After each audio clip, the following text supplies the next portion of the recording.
Bonjour à toutes et à tous et bienvenue sur cette nouvelle vidéo Parkedge.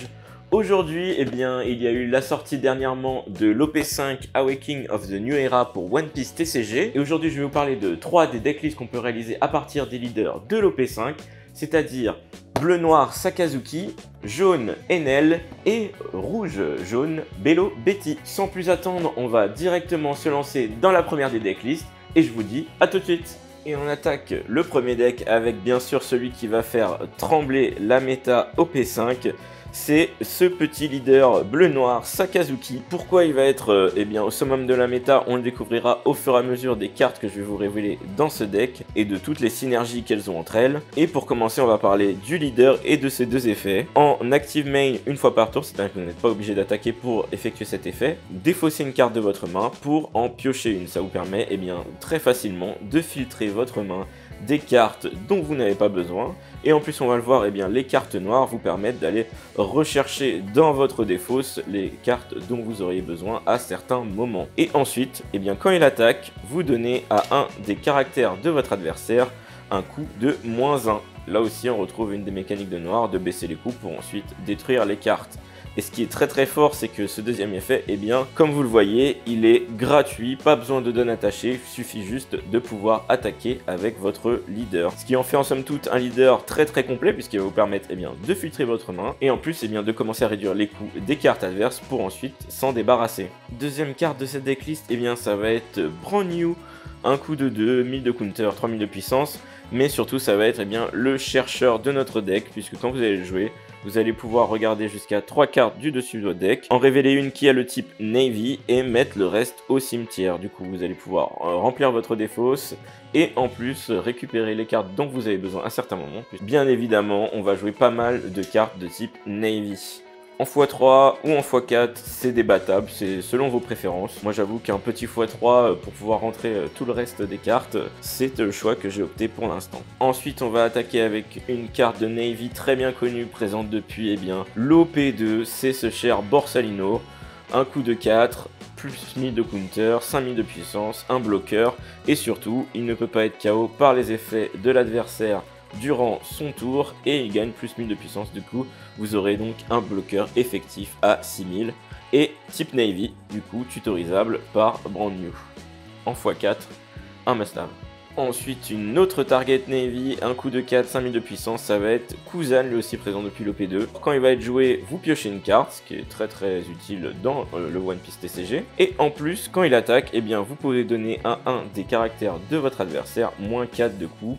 Et comme on sait très bien avec la couleur noire, on va chercher à réduire les coups des cartes adverses pour ensuite les détruire. Alors en x4, ce qui est débattable, c'est un des free spots du deck, voilà. Vous pouvez changer à votre convenance, peut-être en enlever un déjà pour mettre le Brand New, enfin voilà. C'est un spot flexible dans le deck, mais c'est très important de l'avoir, puisque une fois qu'il est mis en place sur le terrain, ça vous permet de réduire des coups, et ça c'est très important pour la suite. Ensuite on passe de l'autre côté, pas un Navy cette fois-ci, mais un armée de la Révolution, avec Sabo qui coûte 5, qui est un bloqueur avec 6000 de puissance, plus 1000 de counter, et on play, quand il est joué, aucun de caractère de votre côté du terrain ne peut être mis KO par des effets de votre adversaire jusqu'au début de votre prochain tour. Et en plus, quand il est joué, vous pouvez piocher 2, défausser 2, vous filtrez votre main, on n'en demande pas plus. C'est un très bon ajout au deck qui va permettre pendant un tour de protéger des effets de l'adversaire tout votre terrain. Ensuite on retourne dans les cartes Navy avec notre premier 2K counter avec Tashigi, coup de 3, 4000 de puissance, face principale si elle est sur le terrain, vous pouvez l'incliner et mettre -2 à un caractère ce tour. On va voir que cette fois-ci dans le deck on va pas la jouer que pour ce counter de 2000, puisqu'on a des moyens de la jouer très facilement sur le terrain. Counter de 2000, tutorisable Navy, voilà, on n'en demande pas plus. Toujours dans la même lignée de Tashigi, on va voir notre deuxième counter de 2000, Navy avec Tsuru, cette fois-ci un coup de 1. Et quand vous la jouez, vous mettez -2 à une carte de votre adversaire. Alors elle aussi, on la prend pour le counter de 2000, mais aussi pour son effet on play qui va être très utile pour réduire les coups des cartes adverses sur le terrain. Et en plus, toujours tutorisable par Brand New. Cette fois-ci, on va passer à Bartholomew, les deux derniers 2K counter de notre deck. Du coup, on va avoir un total de 10 2K counter dans ce deck. Lui, c'est très simple, un coup de 3, il a bloqueur, et voilà, 3000 de puissance. Ça peut être un petit bloqueur si jamais on a besoin.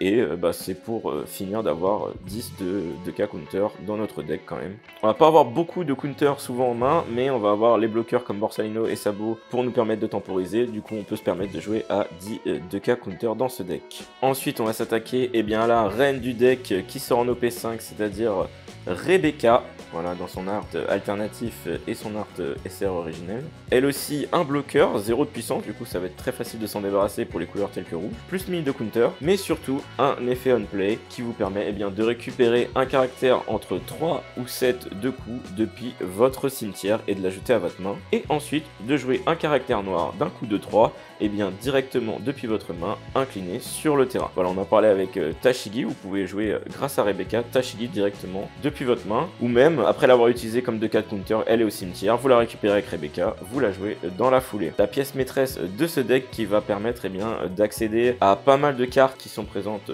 dans votre cimetière très facilement pour ensuite les jouer directement et profiter de leur effet on play, comme on le verra plus tard, en x4, puisque c'est le must-have du deck. Ensuite, dans la lignée des cartes qui vont nous permettre de récupérer des cartes depuis le cimetière, on va avoir la petite Mancheri. Cette fois-ci, un coup de 1. En active main, vous pouvez payer 1, l'incliner et placer 2 cartes depuis votre défausse sous votre deck pour ensuite récupérer une carte entre 3 ou 5 de coups depuis votre cimetière à la main. Ça va vous permettre tout simplement de récupérer en plus des Rebecca. Du coup, on en joue 4, mais techniquement, on peut les récupérer plusieurs fois depuis notre cimetière, une fois qu'on a bloqué avec, par exemple, puisque quand elles ont un coup de 0, on va forcément ne pas les défendre. Mais ça me permet de récupérer plein d'autres cartes selon la situation, selon les besoins. On peut la jouer en x2, en x3, c'est un choix. Pour l'instant, je la teste en x3, mais c'est à voir, c'est un des spots flexibles du deck. Ensuite, on va avoir la target de coup de 3 à récupérer. C'est cette chère Ina du starter deck 6. Un coup de 3, elle peut être récupérée par Rebecca et jouée directement. 5000 de puissance, ce qui est comme les stats d'un Vanilla, mais en plus on play, vous pouvez donner jusqu'à -4 à un caractère de votre adversaire. Et ça va être très fort puisque vous allez pouvoir jouer Rebecca pour 4, récupérer Ina de la trash, la jouer, profiter de son effet on play pour réduire un personnage adverse d'un coup de 4, et en plus avoir 6 mana pour jouer d'autres cartes pour réduire le coût, comme on l'a vu avec Tsuru, directement jouer une carte qui va vous permettre de gérer cette battle au coût réduit. Alors évidemment, voilà, vous voyez là pour l'instant, j'en ai que 2, il faut les récupérer en x4 absolument, mais elles ne sont qu'en x2 dans le starter deck 6. Alors je peux vous annoncer que ça doit être une commune, son prix il a grimpé en flèche avec l'arrivée du deck Sakazuki. Ensuite j'ai parlé directement d'une option, là toujours dans cette volonté de réduire le coût des cartes adverses, vous avez Ice Age en x2 qui va vous permettre en payant 1 de donner -5 à un caractère adverse pour le tour. C'est vraiment pour pouvoir accéder aux grosses targets des drop 10 etc. et pouvoir les réduire à des coûts beaucoup moindres pour ensuite s'en débarrasser très facilement. Un petit effet en trigger qui vous permettra de mettre KO une battle adverse de 3 ou moins. Ce qui est toujours utile, on sait jamais, selon les situations, ça peut vous sauver un tour en trigger. Voilà, un petit x2, là aussi c'est une carte flexible, on peut se permettre de la jouer en x1 puisque on avance pas mal dans le deck avec l'effet de notre leader, les effets de pioche des sabots et autres. Plus elle est tutorisable puisqu'elle est navy. Voilà, un petit x2 à voir. Ensuite, on va attaquer une autre pièce maîtresse du deck avec Rebecca, c'est Rob Lucci, un coup de 4, 6000 de puissance et surtout un effet on play. Vous pouvez placer 3 cartes depuis votre défausse sous votre deck et vous pouvez mettre KO une battle adverse de 2 ou moins et une battle adverse de 1 ou moins. Si vous avez bien réduit les cartes adverses, quand vous jouez Lucci, vous pouvez gérer 2 battles sur le terrain adverse. Ce qui est très très fort, en plus de mettre un body de 6000 qui va pouvoir aller taper l'adversaire au tour d'après, vous gérez 2 menaces et vous en installez une en même tour. Tout ça en ayant joué très certainement une Rebecca durant le tour, puisque 4 pour la Rebecca, 4 pour le Rob Lucci, et en plus au passage vous avez placé une Ina qui vous a permis de réduire des coups de l'adversaire. Très fort, et c'est ce qui fait la force du deck, parce qu'en plus cette carte elle est dans les coups de 3 ou 5 et même de 3 ou 7, donc vous pouvez aller elle aussi la récupérer dans votre cimetière avec Rebecca ou même Mancheri. Voilà, un x4 avec sa petite version alternate qui est magnifique je trouve, avec cet arc-en-ciel qui vient rayonner autour de Rob Lucci et de son pigeon. Ensuite en x2, ça va être l'autre removal du deck, cette fois-ci Borsalino pour un coup de 7 en bleu. 8000 de puissance, pas de counter, et un effet on-play très simple. Vous prenez un des caractères de 4 ou moins de votre adversaire et vous le mettez sous le deck. Une fois que vous avez attaqué avec votre leader, vous avez déjà mis moins, donc vous pouvez renvoyer les coups de 5 ou moins sous le deck.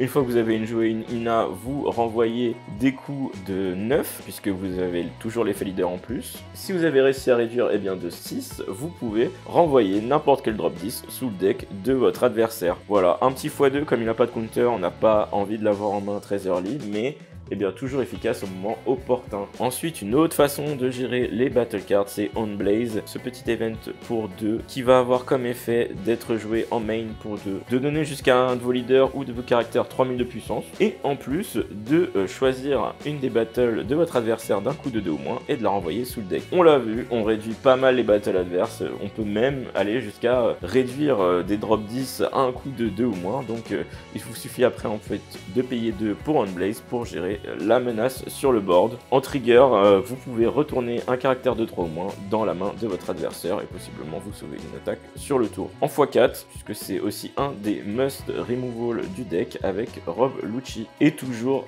ce petit tag Navy qui va vous permettre d'aller la tutoriser avec Brand New. On va attaquer les 4 dernières cartes et ça va être 4 spots au choix, puisque moi j'ai opté pour le nouveau Kaido Drop 10, la Secret. C'est très simple, on play, vous piochez 4 cartes si votre adversaire a 3 de vie au moins. Ça vous permet d'avoir un tour de Didon qui vous fait un avantage en main surconséquent, qui va vous permettre d'aller voir toutes les options possibles de votre deck. Déjà qu'en plus la défausse est une partie de votre main en plus. Si vous avez l'avantage, c'est vraiment une must go card. Après, même si vous êtes un peu derrière, ça vous permet de piocher 4 cartes et d'avoir possiblement de quoi vous défendre au tour prochain de votre adversaire. Et ensuite, pour terminer, cette carte c'est vraiment un choix personnel puisqu'elle n'est pas du tout représentée dans les decklists de Sakazuki. J'aime bien cette idée de pouvoir avoir le fameux Kuzan Drop 10 qui dès qu'il va être installé va être une menace sur le board, puisque chaque tour il va pouvoir taper à 10 000, mais en plus bien sûr avec toujours son effet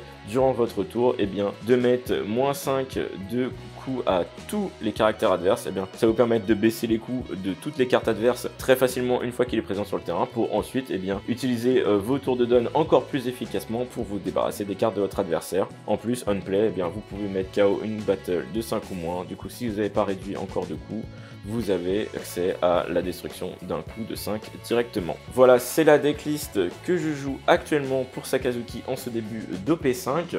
Elle est vouée à changer au fur et à mesure de la méta. Pour les spots flexibles, bien sûr, voilà, je vais vous présenter quelques cartes qui peuvent très bien rentrer dans le deck. Comme Kobe, coup de 3, quand il est joué, vous trachez une carte, vous mettez KO un coup de 3 ou moins, c'est très efficace pour se débarrasser d'une carte. Vous avez aussi la version avec Gar, où là, une fois qu'il est sur le terrain en active main, vous pouvez l'incliner et tracher une carte pour détruire un coup de 5 ou moins. Et bien sûr, il y a aussi ce petit event pour un Great Eruption qui vous permet de piocher une carte, de faire -2 sur une battle de votre adversaire, et en trigger, ça vous permet de faire défausser une carte adversaire. C'est un event très utile qui glisse un peu partout dans le deck.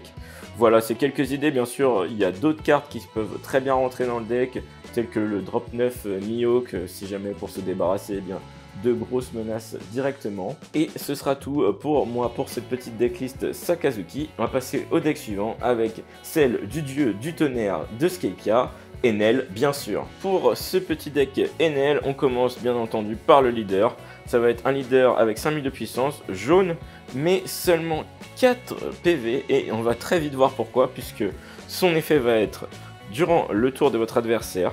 Quand votre nombre de points de vie devient 0, vous pouvez, une fois par tour, ajouter une carte depuis le top de votre deck à vos points de vie, et ensuite, vous défaussez d'une carte de votre main.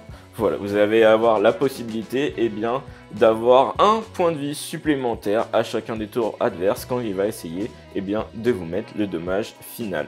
Ce qui va en faire de lui un leader très contrôle, qui va vouloir aller dans le late game et bien sûr jouer des cartes qui vont lui permettre de regagner des points de vie pour être pratiquement immortel. On commence avec le chercheur du deck, bien sûr, pour un coup de 2, 2000 de puissance, 1000 de counter, ça va être un des 4 grands prélats, Shura, qui va vous permettre de regarder le top 5 de votre deck, de révéler une carte de type Sky Iceland, du coup île céleste, et ensuite de l'ajouter à votre main, tout en mettant le reste à fond du deck en x4, puisque évidemment on a envie d'aller chercher notre deck plus facilement. Ensuite on va passer au reste des cartes île céleste, du coup Sky Island, avec un autre des 4 grands prélats Home, cette fois-ci un coup de 4, 5000 de puissance, 1000 de counter toujours, un petit effet permanent, si vous avez 2 points de vie ou moins, et bien il gagne 1000 de puissance, qui est non négligeable puisque ça vous fait un petit tapeur à 6000, et en plus quand il est joué, vous pouvez regarder jusqu'à 5 cartes depuis le dessus de votre deck, révéler jusqu'à un Holy qu'on va voir juste après,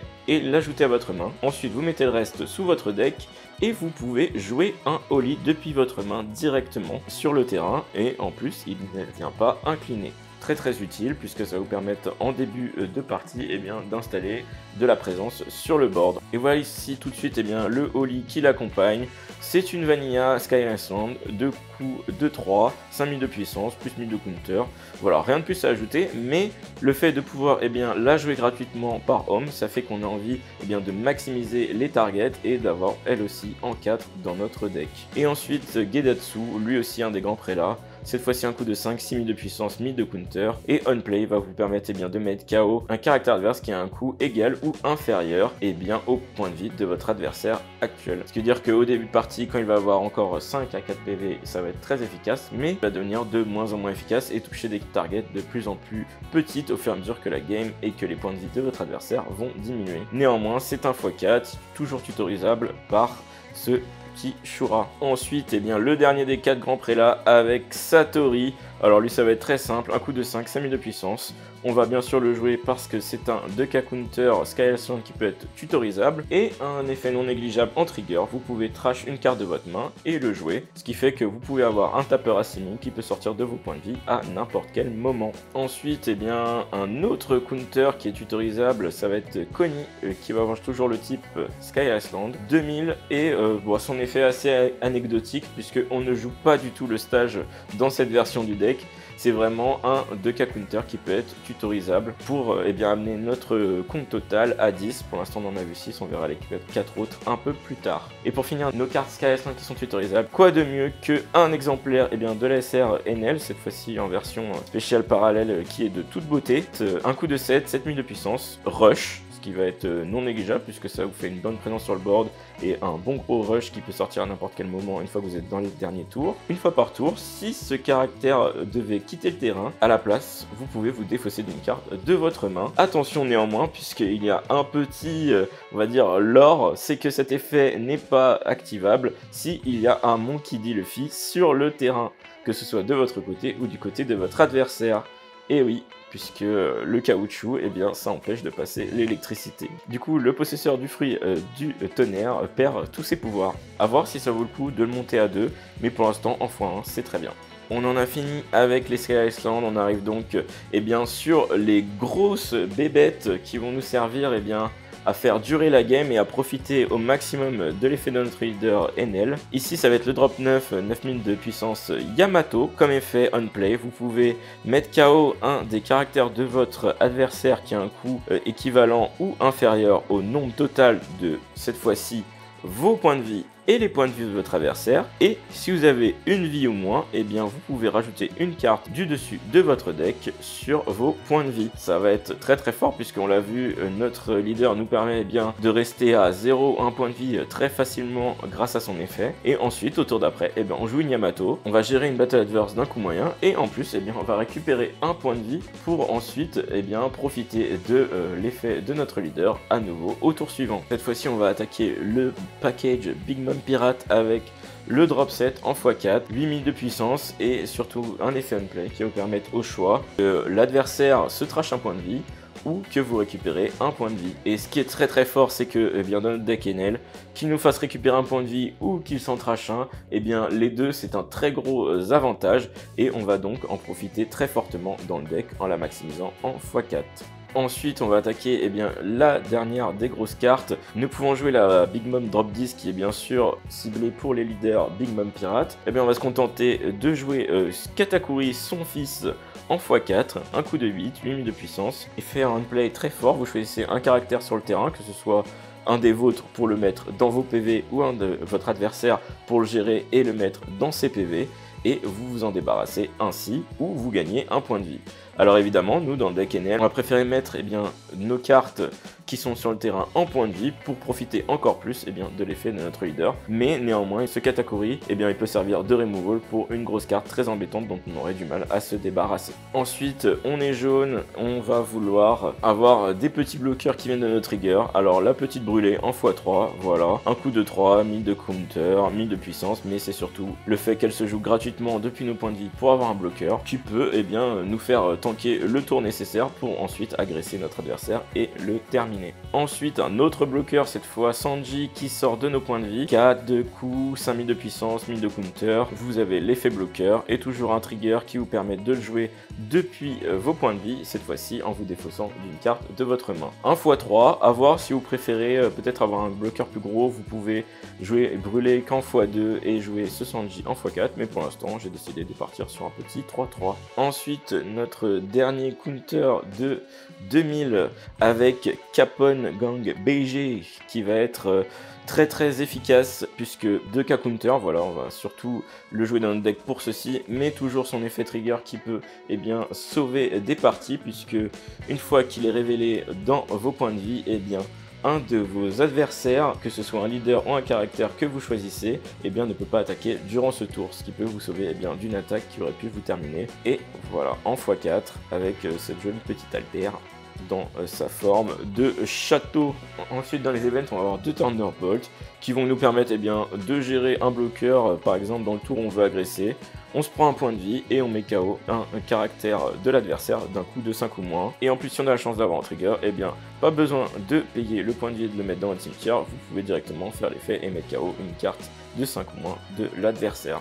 En x2, on n'a pas besoin de plus, c'est surtout pour notre tour de kill pour se débarrasser d'un bloqueur potentiel chez l'adversaire. Et pour finir, le dernier event, Eltor, un coup de 1, jusqu'à un de vos leaders ou caractères va gagner plus de 1000 de puissance en counter. Et si votre adversaire a 2 points de vie ou moins, vous gagnez plus de 1000 de counter. Donc pour un coup de 1, vous pouvez potentiellement monter jusqu'à plus 4000. En effet trigger, vous pouvez mettre KO une battle adverse avec un coup inférieur ou égal au nombre de points de vie de votre adversaire. Et en plus, c'est une carte Skyland, du coup, tétarisable une fois de plus par Shura. Voilà, ce sera tout pour cette petite decklist du dieu du tonnerre Enel, qui va être un deck surtout qui va vouloir jouer des parties longues et profiter au maximum de l'effet de son leader.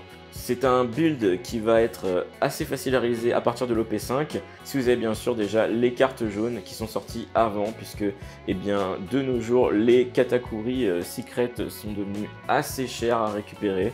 Du coup on peut imaginer les remplacer par des cartes beaucoup moins chères mais beaucoup moins efficaces dans le deck build pour nous sauver, telles que 4 Perospero qui peuvent être des triggers qui peuvent permettre d'aller chercher les Big Mom Assets, les brûler, ou bien même jouer aussi des Smoothies pour avoir d'autres personnages qui peuvent se jouer depuis nos points de vie, puisque c'est un deck qui va être amené à mettre beaucoup des cartes de son deck dans ses points de vie. Voilà, on va sans transition passer au dernier des 3 decks de cette OP5 avec notre cher Bello Betty. Troisième et dernière decklist issue de cette OP5.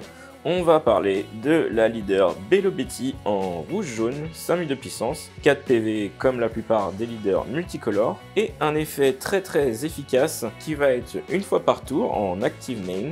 Vous pouvez défausser une carte de type armée de la Révolution, Revolutionary Army, depuis votre main. Jusqu'à 3 de vos caractères qui ont le type Revolutionary Army ou qui ont l'effet Trigger vont gagner 3000 de puissance durant le tour. Ce qui va faire du leader et du deck un deck très agressif qui va chercher à avoir des triggers et des Revolution Army directement sur le board pour ensuite les booster et agresser l'adversaire jusqu'à rafler la victoire. Encore une fois, un leader qui a son effet qui rappelle son pouvoir dans One Piece. En effet, c'est une des leaders de l'armée de la Révolution et elle a le pouvoir d'encourager la motivation des personnes autour d'elle. On va s'attaquer tout de suite à la decklist pour voir les cartes qu'elles contiennent et vous noterez notamment que la plupart du deck est totalement constructible à partir de l'OP5. On commence, une fois n'est pas coutume, avec le chercheur du deck. Cette fois-ci, c'est Bello Betty elle-même, un coup de 1, 2000 de puissance, 1000 de counter. Et toujours en effet on play, vous allez regarder les 5 cartes du dessus de votre deck et pouvoir ajouter une carte de type Revolutionary Army Bello Betty exclue à votre main et mettre le reste en dessous du deck.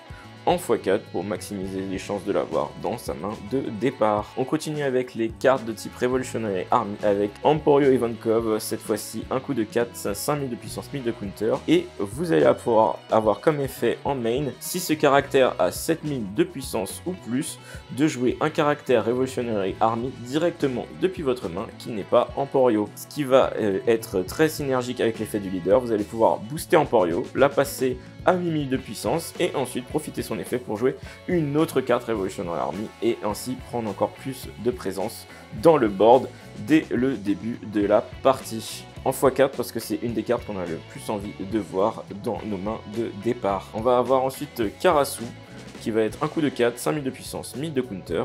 Et lui, il va avoir comme effet on play, si votre leader a le trait Revolutionary Army, ce qui est le cas, eh bien vous pouvez donner jusqu'à un des caractères de votre adversaire ou le leader de votre adversaire, moins 1000 de puissance pour le tour.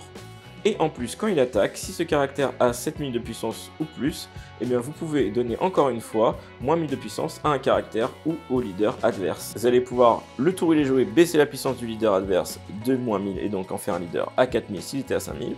Et ensuite, au tour suivant, vous boostez Karasu avec Belobetti et vous allez pouvoir re-attaquer avec des personnages de 7000 ou plus sur un leader qui est à 4000. Voilà le côté agressif du deck qui commence à prendre tout son sens, où on va avoir des cartes qu'on va booster pour ensuite agresser le leader adverse qu'on aura réduit en puissance par l'effet de Karasu. Lui aussi en x4 puisque c'est une carte qu'on a envie de voir très tôt dans la partie. Ensuite, toujours dans les Revolutionary Army, Inazuma, le bras droit d'Ivankov, cette fois-ci un coup de 3, 4000 de puissance, plus 1000 de counter. Et comme effet, toujours on commence à comprendre la mécanique, si il a 7000 de puissance ou plus, il gagne rush. Ce qui va vous faire une carte qui va vous permettre d'agresser une fois boostée par l'effet de votre leader. Ensuite, l'ASR Koala, elle est jouée puisque c'est un 2K counter avec le type Revolutionary Army, ce qui nous permet d'aller la tutoriser. 3000 de puissance. Son effet on play vous permet, si votre leader est de type Revolutionary Army, de réduire le coût d'une carte adverse de 3000, mais dans le deck, on n'a pas beaucoup de cartes qui vont aller chercher à gérer les cartes adverses. Comme je l'ai déjà répété, on est surtout un deck qui va aller chercher à tuer notre adversaire le plus vite possible. Du coup, elle est vraiment là pour être un 2K counter tutorisable. On va le voir que le nombre de 2K counter dans le deck, il est très réduit, il n'y en a pas plus de 8. Puisque, comme je le dis, c'est vraiment un deck qui va aggro.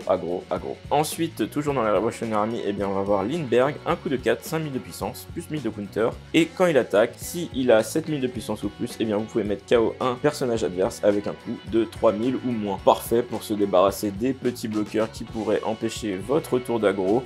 On l'a vu, si nécessaire vraiment avec Koala, on peut réduire la puissance de 3000 d'un des caractères et donc toucher avec Lindbergh des cartes de 6000 de puissance. Et surtout, un effet trigger. Si votre leader est multicolore, vous pouvez jouer cette carte en trashant une des cartes de votre main. Ensuite, toujours dans les Revolutionary Army, cette fois-ci c'est Morley, un coup de 3, 5000 de puissance. Et si ce caractère a 7000 de puissance ou plus, votre adversaire ne peut pas activer la capacité bloqueur lorsqu'il l'attaque. Et en plus, pareil que Lindbergh, si votre leader est multicolore, vous pouvez jouer cette carte en trigger, juste en défaussant une des cartes de votre main. Et le voici, le Bartholomew Kuma du deck. Un coup de 2, 2000 de puissance, plus 1000 de counter. Toujours le type Revolutionary Army. Et on play, il peut mettre KO un caractère adverse avec 2000 de puissance ou moins. En effet trigger, si votre leader est multicolore, vous pouvez jouer cette carte. Voilà, c'est un non-Revolutionary Army en plus, avec un effet qui peut être utilisable de temps en temps pour gérer les petits chercheurs qui resteraient sur le terrain en s'inclinant chez votre adversaire. Un effet trigger qui vous permet d'avoir une carte en plus sur le terrain. Et un non-Revolutionary Army pour défausser pour l'effet de votre leader. On va attaquer les cartes qui ne sont pas Revolutionary Army, même s'il en reste quelques-unes qu'on verra à la fin. On attaque avec Charlotte Cracker, un coup de 4, 5000 de puissance, 1000 de counter. Effet, quand il a un don attaché, si vous avez moins de cartes que votre adversaire dans vos points de vie, il gagne double attaque et plus 1000 de puissance pour le tour, ce qui en fait un tapeur à 7000 double attaque pour un seul investissement de don une fois qu'il est sur le terrain. Et en effet trigger, vous pouvez défausser une carte de votre main pour le jouer. Et comme il a un effet trigger, eh bien il va pouvoir profiter de l'effet de notre leader de booster les cartes, ce qui fait que vous verrez, c'est vraiment une des seules cartes qui n'est pas d'OP5 qu'on rajoute dans le deck absolument. Ensuite, une autre carte ajoutée qui n'est pas d'OP5, c'est le bloqueur Sanji avec un coup de 4, 5000 de puissance, plus 1000 de counter.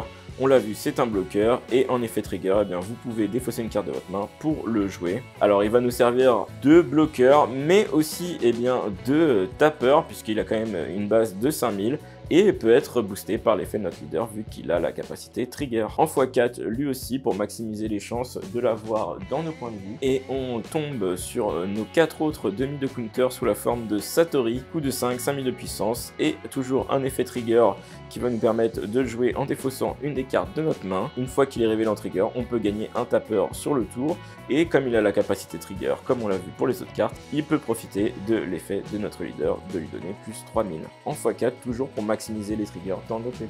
Ensuite, pour attaquer les dernières cartes, on a Bunny Joe qui est un Revolutionary Army, un coup de 2, 2000 de puissance, c'est un petit bloqueur, 1000 de counter, et en plus ça nous fait un non Revolutionary Army si jamais pour défausser en tant que coup pour l'effet de notre leader. Voilà, c'est un des spots flexibles du deck, il est jouable en x2 ou alors peut-être rajouter d'autres cartes rouges rush. Si vous avez la chance d'avoir la promo Kobe qui a une carte rouge qui est bloqueur lui aussi mais qui a un effet trigger et donc qui peut profiter de l'effet de votre leader, ça vaut peut-être le coup de le changer à la place de Bunny Joe. Mais comme il a le type Revolutionary Army, Bunny Joe fait une très bonne addition dans le deck. Et on va passer à la dernière carte qui est l'event Emporio Energy Hormone qui va être pour un coup de 3 en counter. Vous pouvez faire gagner jusqu'à plus de 3000 de puissance à votre leader ou à une de vos cartes de combat. Et ensuite, vous pouvez jouer un caractère de 5000 de pouvoir ou moins qui a le type Revolutionary Army. Alors ça va être très efficace sur notre tour de 3 dons si on commence, puisque vous laissez 3 dons ouverts, vous les utilisez en défensif, pour ensuite cheater un mana sur des cartes comme Karasu qui ont 5000 de puissance, comme Emporio qui ont 5000 de puissance, ou même Lidberg, et ça vous fait gagner un mana et un attaquant pour le tour d'après. En effet trigger, c'est le même effet, sauf que vous ne gagnez pas la puissance, vous jouez directement un Revolutionary Army caractère de 5000 ou moins depuis votre main. Voilà, en x3 pour terminer le deck, ça peut jouer en x2, ça peut être enlevé du deck au profit d'autres cartes que vous préférez. Et ce sera tout pour cette decklist Bello Betty, beaucoup plus simple à réaliser que les deux decks qu'on a vus précédemment, avec, comme je l'ai déjà dit, une majorité des cartes qui est présente dans l'OP5 et qui en fait un deck très budget, mais néanmoins très efficace si vous aimez les decks aggro qui vont aller face très tôt dans la partie et qui vont essayer de prendre la victoire avant que l'adversaire ait pu développer complètement sa stratégie de jeu. Et voilà, ce sera tout pour ces 3 decklists de l'OP5. J'espère que vous avez apprécié les découvrir ou les redécouvrir ensemble. N'hésitez pas à aller voir sur le site Parkedge pour toutes les cartes à l'unité pour réaliser ces decks. Et surtout, n'hésitez pas aussi à découvrir les autres leaders de l'OP5 et toutes les cartes qui la composent pour peut-être booster aussi d'anciens leaders. Et moi je vous dis à la prochaine dans une nouvelle vidéo Parkedge.